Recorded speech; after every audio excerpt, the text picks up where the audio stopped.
Hello students, I am आरती और मैं आप सबका वेलकम करती हूँ आरती एजुकेशन वर्ल्ड चैनल पर।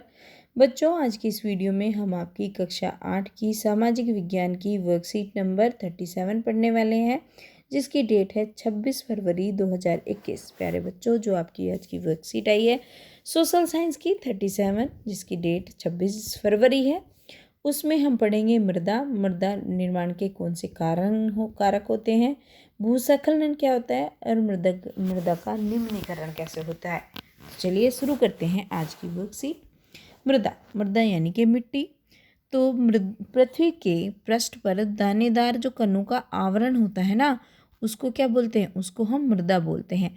जो उसकी पतली परत होती है उसको मृदा बोलते हैं। समझे? दोबारा से समझिए। पृथ्वी के पृष्ठ पर, पृथ्वी के ऊपर दानेदार कणों का जो आवरण होता है, उसकी जो पतली परत होती है उसको हम मृदा कहते हैं। मृदा का मतलब होता है मिट्टी। तो मिट्टी क्या होती है? जब हमारी पृथ्वी के ऊपर का जो हिस्सा होता है, पतली सी परत होती है, वही तो होती है मिट्टी। यह भूमि से निकटता से जुड़ी हुई होती है, ये सब जानते हैं, भूमि से जुड़ी हुई होती है।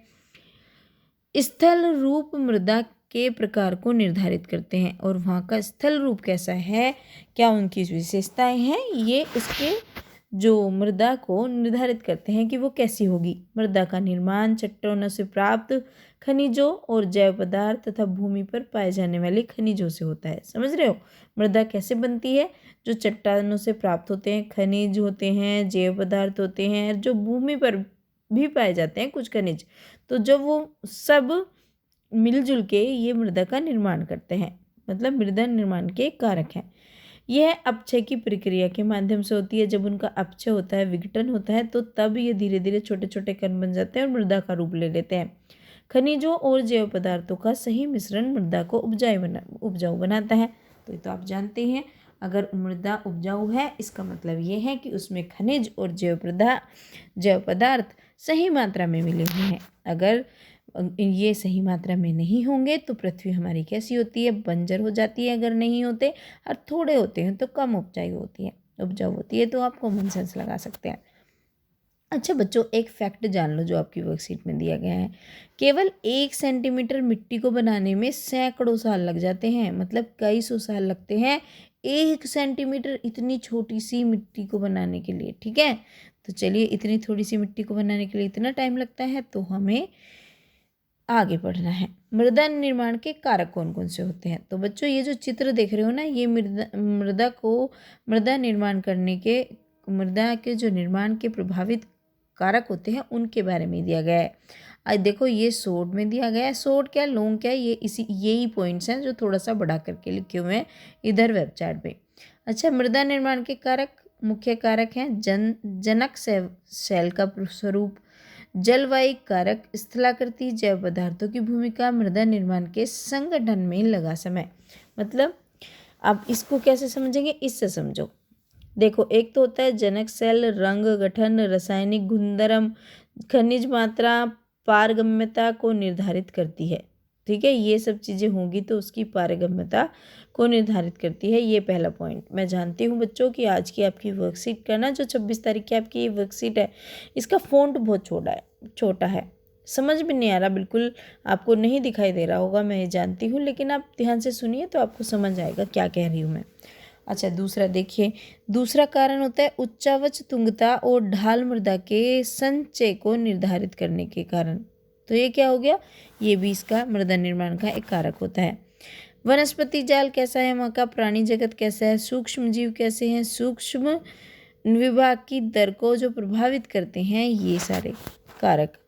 जलवायु, तापमान, वर्षा, अपक्षय, ह्यूमस निर्माण की दर को प्रभावित भी करते हैं का कारण होता है। मतलब ये इसके कारक हैं, कैसे मिट्टी का निर्माण होता है। इन सब चीज़ों से होता है मिट्टी का निर्माण। ठीक है, कि वहाँ की जलवायु कैसी है, जलवायु की क्या क्या चीज़ें हैं, किससे क्या होता है।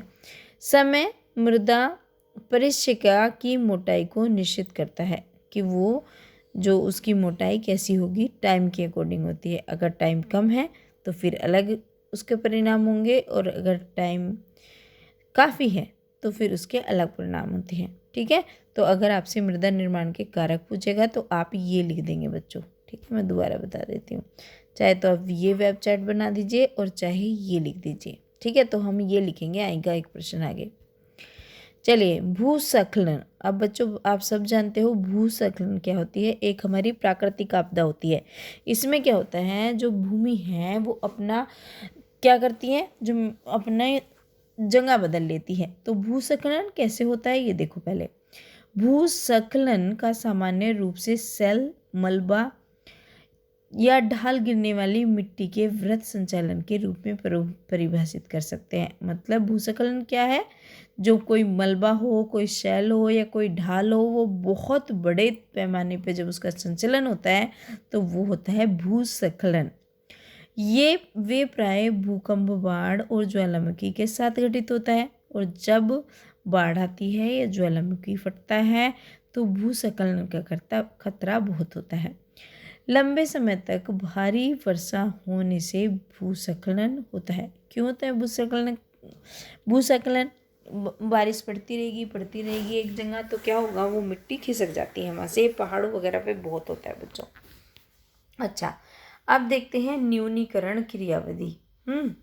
वैज्ञानिक प्रविधियों के विकास से हमें समझने की शक्ति मिली है कि भूस्खलन उत्पन्न होने के कौन कौन से कारक हैं। कि ये जो भूस्खलन होता है, जो प्राकृतिक आपदा है, इसके कौन कौन से कारक हैं और उनका प्रबंधन कैसे करना है। भूस्खलन को रोकने की कुछ प्रविधियां निम्न है।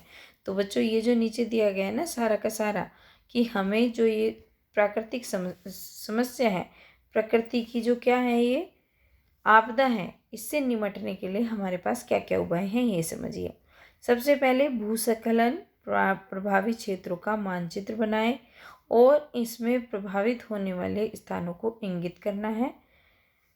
इन क्षेत्रों को आवास बनाने के लिए छोड़ा जा सकता है। चलिए, अब दूसरा पॉइंट है भूमि को खिसकने से बचाने के लिए प्रतिरोधी दीवार का निर्माण कर सकते हैं हम, है ना।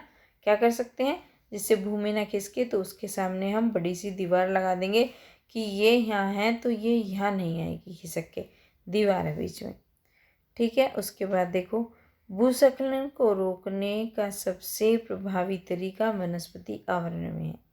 तो सबसे प्रभावी तरीका क्या है, जो वनस्पति है उसका जो आवरण है उसमें है। मतलब भूस्खलन को अगर रोकना है तो प्रकृति से, वनस्पति से इनसे प्यार करो, ये बताएंगे हमें क्या करना है। सतही अपवाह तथा झरने प्रवाहों के साथ साथ भूस्खलन की गतिशीलता को नियंत्रित करने के लिए पृष्ठीय अपवाह नियंत्रण उपाय के लिए कार्यान्वित किए गए हैं। तो बच्चों ये तो समझ आ रहा होगा आपको पढ़ने से, क्योंकि वर्कशीट बहुत लंबी हो जाएगी अगर मैं इसको एक एक वर्ड टू वर्ड बताती रहूँ। अगर कुछ समझ में ना आए आप कमेंट सेक्शन में लिख के पूछ लेना, मैं वहाँ पे बता दूंगी आपको। चलिए, अब पढ़ते हैं मृदा का निम्नीकरण। वैसे तो खत्म ही हो गई। मृदा अपरदन और क्षीणता मृदा संसाधन के लिए दो मुख्य खतरे हैं। कि जो मृदा का अपरदन हो रहा है और क्षीणता हो रही है, खत्म होती जा रही है, तो उससे क्या हो रहा है, हमारे ये मृदा को खत्म होने का मुख्य कारण है। ये खतरे हैं मतलब इसके लिए, अगर अपरदन होता है या क्षीणता होती है, मृदा अपरदन, मृदा संसाधन में क्षीणता। अच्छा, मानवीय और प्राकृतिक दोनों ही कारकों से मृदाओं का निम्नीकरण हो सकता है, चाहे वो मानवीय हो या प्राकृतिक हो। जैसे आपको पता है मानवीय क्या होते हैं, जो इंसानों द्वारा होते हैं, और जो प्राकृतिक जो नेचर खुद करती है।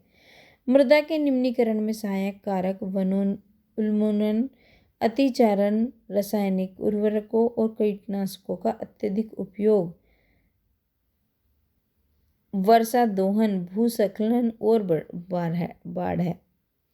तो ये बताया जा रहा है इसमें कि क्या बताया जा रहा है कि जो अगर हम निम्नीकरण चाहते हैं मृदा का, तो हमें क्या करना चाहिए, वनों का उन्मूलन जो हो रहा है उसे कम करना चाहिए, अतिचारण करना चाहिए, रासायनिक उर्वरक और कीटनाशकों का ज़्यादा प्रयोग ना करें, वर्षा दोहन का वेट करें, और भूस्खलन और बाढ़ है ना। तो ये है। चलिए, अब कर लेते हैं इसके प्रश्न। जो प्रश्न क्या है, 3 प्रश्न है बड़े ही आसान से। मृदा का निर्माण कैसे होता है, तो इसका उत्तर आप इस तरीके से देंगे। पहले क्वेश्चन का, मृदा निर्माण की प्रक्रिया सर्वप्रथम अपक्षय की प्रक्रिया से शुरू होती है। अपक्षय या अपघटन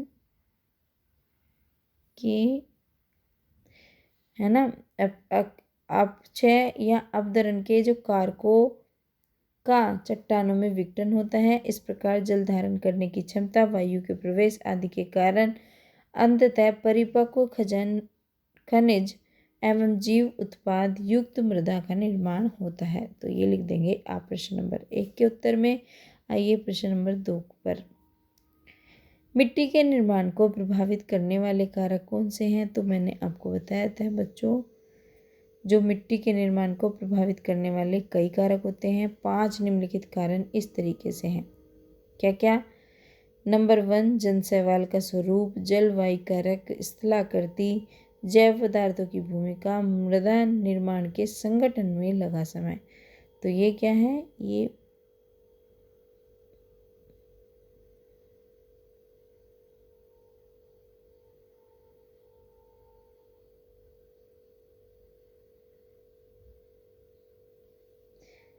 चलिए अब आ जाते हैं प्रश्न नंबर 3 पर। प्रश्न नंबर 3 क्या है बच्चों?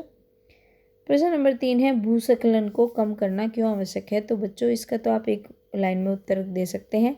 भूस्खलन को कम करना आवश्यक है क्योंकि इससे करोड़ों रुपए का नुकसान होता है और कई जानवरों और इंसानों को खतरा होता है इससे।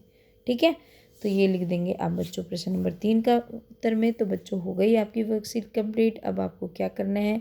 वीडियो को लाइक करना है, कमेंट लिखकर बताना है आपको वीडियो कैसी लगी।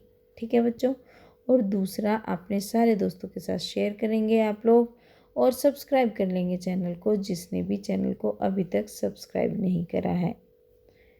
थैंक यू बच्चों, हैव अ गुड डे।